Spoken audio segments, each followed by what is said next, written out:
Assalamualaikum warahmatullahi wabarakatuh. Bayangkan sebuah konflik yang monumental, berlangsung hampir 2 abad, di mana darah menggenangi tanah suci dan setiap nyawa menjadi taruhan. Di tengah pertarungan ini, agama, kekuasaan, dan ambisi saling beradu, menciptakan sebuah peristiwa yang mengubah wajah sejarah dunia selamanya. Inilah Perang Salib, pertempuran besar antara Kekaisaran Kristen Eropa dan dunia Islam. Namun, tahukah Anda bahwa di balik kisah kepahlawanan Salahuddin Al-Ayyubi tersembunyi berbagai rahasia kelam, pengkhianatan, dan strategi brilian yang mungkin belum pernah Anda ketahui? Siapa sebenarnya yang memulai Perang Salib? Mengapa Yerusalem begitu sangat diperebutkan? Dan bagaimana umat Islam akhirnya berhasil memenangkan peperangan ini? Semua ini akan kita bahas secara mendalam dalam video ini. Kita akan menjelajahi sejarah panjang Perang Salib, mulai dari akar penyebabnya, pidato menggugah Paus Urbanus II yang mengguncang Eropa, hingga mencapai puncaknya di bawah kepemimpinan Salahuddin Al-Ayyubi. Kita akan mengungkap sisi kelam dari tentara salib yang jarang dibahas, taktik perang cerdas para panglima Muslim, serta dampak besar yang ditimbulkan oleh Perang Salib bagi dunia Islam dan Eropa hingga saat ini. Jadi, pastikan untuk menonton hingga akhir karena cerita ini penuh dengan pelajaran yang berharga.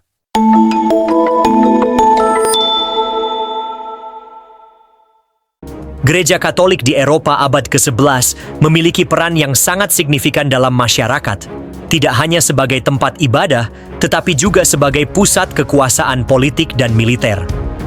Paus memiliki otoritas besar, baik dalam hal rohani maupun politik, dan dapat mempengaruhi keputusan politik dan militer di seluruh Eropa. Pada saat yang bersamaan, dunia Islam di Timur Tengah sedang menikmati masa keemasan. Kota-kota seperti Baghdad, Damaskus, dan Kairo menjadi pusat ilmu pengetahuan, perdagangan, dan kebudayaan. Namun di tengah kemajuan ini, tantangan besar muncul. Konflik dengan dunia Kristen Barat yang akan berlangsung selama hampir 2 abad pun dimulai. Segalanya dimulai dari sebuah kota kecil yang meskipun tidak sebanding dengan kota-kota besar lainnya di dunia pada saat itu, memiliki makna yang luar biasa dalam sejarah umat manusia, Yerusalem. Kota ini merupakan tempat suci bagi 3 agama besar dunia, Islam, Kristen, dan Yahudi. Sejak abad ke-7, kota ini berada di bawah kekuasaan Muslim dan selama bertahun-tahun, umat Kristen masih diberikan akses untuk berziarah ke sana. Namun, perubahan signifikan terjadi ketika dinasti Seljuk Turki mulai memperluas kekuasaannya. Mereka mengambil alih Yerusalem yang membuat Kekaisaran Bizantium, kerajaan Kristen Timur yang berpusat di Konstantinopel, merasa terancam oleh situasi ini. Mereka kemudian mencari bantuan dari pihak Barat, khususnya kepada Paus di Roma. Disinilah muncul figur penting dalam sejarah Perang Salib, Paus Urbanus II. Ia melihat permohonan ini bukan hanya sebagai seruan untuk membantu sesama Kristen, tetapi juga sebagai kesempatan untuk menyatukan kembali 2 dunia Kristen yang telah lama terpisah, yaitu Kristen Katolik di Barat dan Kristen Ortodoks di Timur. Pada tahun 1095, dalam pidatonya yang menginspirasi di Konsili Clermont, Paus Urbanus II menyerukan perang suci untuk merebut kembali Yerusalem dari kekuasaan Muslim. Ia menjanjikan pengampunan dosa bagi siapa saja yang bergabung dalam perjuangan ini dan seruannya menggema di seluruh Eropa.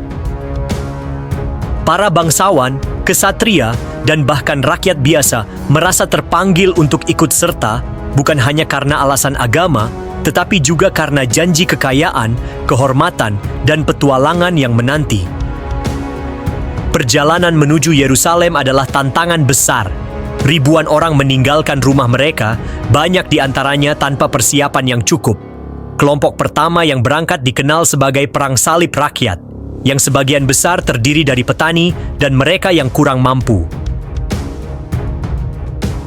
Banyak dari mereka yang tidak pernah sampai ke Tanah Suci. Sebagian besar kehilangan nyawa di tengah perjalanan, baik karena kelaparan maupun karena tipu daya dari penguasa setempat. Namun, gelombang baru segera tiba. Tak lama setelah itu, pasukan salib resmi yang terdiri dari para ksatria dan bangsawan Eropa memulai perjalanan panjang mereka. Mereka melewati darat dan laut, menghadapi berbagai rintangan, hingga akhirnya, pada tahun 1099, mereka tiba di Yerusalem dan mulai mengepung kota itu. Pengepungan Yerusalem berlangsung selama beberapa minggu dan berakhir dengan kemenangan bagi pasukan salib. Namun, kemenangan ini datang dengan harga yang sangat tinggi karena kota itu mengalami pembersihan brutal terhadap penduduk Muslim dan Yahudi melalui pembantaian yang besar-besaran. Berdasarkan kesaksian sejarawan, darah mengalir di jalanan kota suci hingga setinggi lutut. Ini menjadi salah satu babak paling kelam dalam sejarah perang salib, di mana keyakinan dijadikan dalih untuk pembunuhan massal. Namun, dari sudut pandang Eropa pada saat itu, mereka menganggap pencapaian ini sebagai keberhasilan dalam misi suci mereka untuk merebut kembali tanah yang dianggap sakral. Setelah penaklukan Yerusalem, pasukan salib mendirikan 4 negara Kristen baru di wilayah Timur Tengah.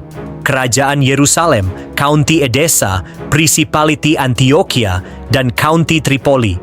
Mereka membangun benteng-benteng, memperkenalkan sistem feodalisme Eropa, dan menjadikan Yerusalem sebagai pusat dari kerajaan Latin.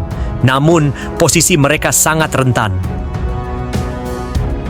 Di sekitar mereka, dunia Islam mulai bangkit dan menyadari bahwa ini bukan sekadar konflik biasa, melainkan sebuah ancaman serius terhadap tanah dan keyakinan mereka.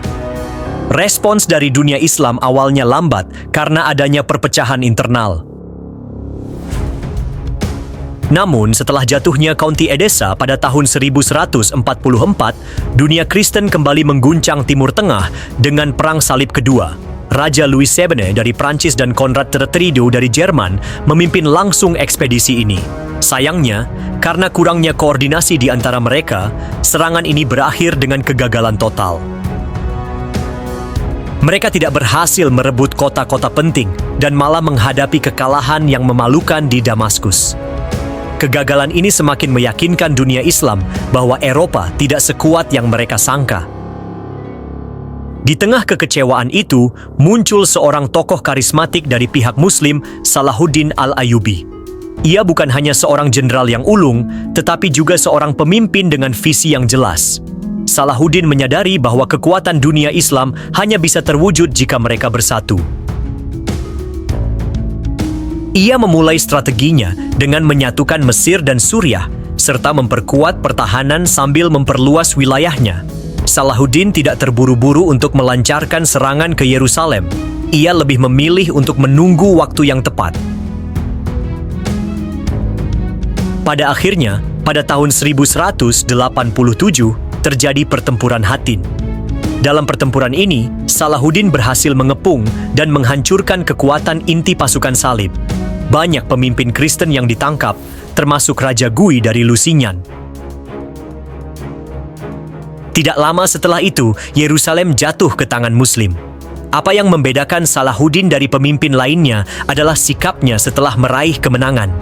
Ia tidak mengulangi kekejaman yang dilakukan oleh pasukan salib pada tahun 1099. Salahuddin membuka pintu kota bagi warga Kristen yang ingin pergi dengan aman, memberikan pengampunan, serta membiarkan gereja-gereja tetap berdiri dan mengizinkan ziarah bagi umat Kristen. Kebesaran hati Salahuddin membuatnya dihormati tidak hanya oleh umat Muslim, tetapi juga oleh banyak orang Kristen di Eropa. Namun, Eropa tidak tinggal diam. Mereka melancarkan gelombang baru. Perang Salib Ketiga dipimpin oleh 3 tokoh terkemuka, Richard Sang Singa dari Inggris, Friedrich Barbarossa dari Jerman, dan Philippe Seguin dari Prancis. Perang ini diwarnai dengan drama diplomasi yang rumit dan pertempuran yang sangat sengit. Friedrich meninggal dalam perjalanan, dan Philip pulang lebih awal, sehingga hanya Richard yang tetap bertahan sampai akhir. Ia terlibat dalam pertempuran langsung melawan Salahuddin dalam serangkaian pertempuran yang terkenal. Salah satunya adalah pertempuran Arsuf. Meskipun Richard berhasil memenangkan beberapa pertarungan, ia gagal dalam upayanya untuk merebut kembali Yerusalem. Akhirnya, Richard dan Salahuddin menandatangani perjanjian damai yang memastikan bahwa Yerusalem tetap di bawah kendali Muslim, tetapi peziarah Kristen diizinkan untuk mengunjunginya tanpa halangan.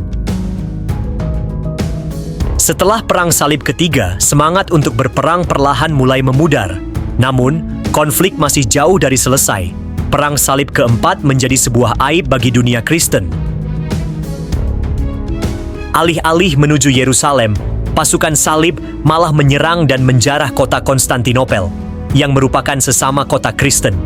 Gereja-gereja dijarah, penduduk dibantai, dan kota tersebut hancur.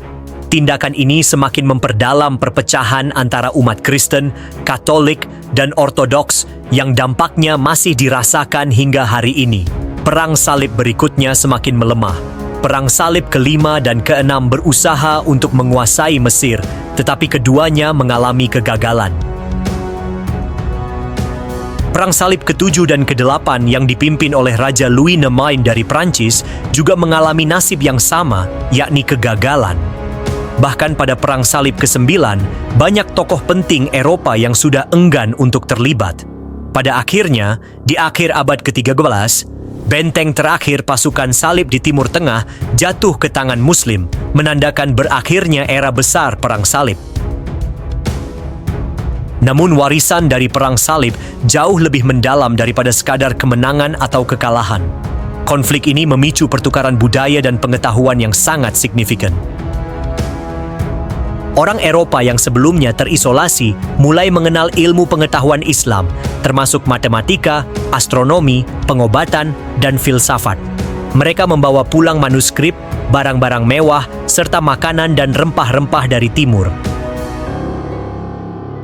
Sementara itu, dunia Islam juga mulai mengenal teknologi militer dan struktur politik yang ada di Eropa. Dengan demikian, meskipun Perang Salib meninggalkan banyak luka dan penderitaan, ia secara tidak langsung membuka jalan bagi kebangkitan Eropa pada masa Renaissance. Dari darah dan debu yang ditinggalkan oleh perang, lahir benih-benih perubahan penting dalam sejarah umat manusia.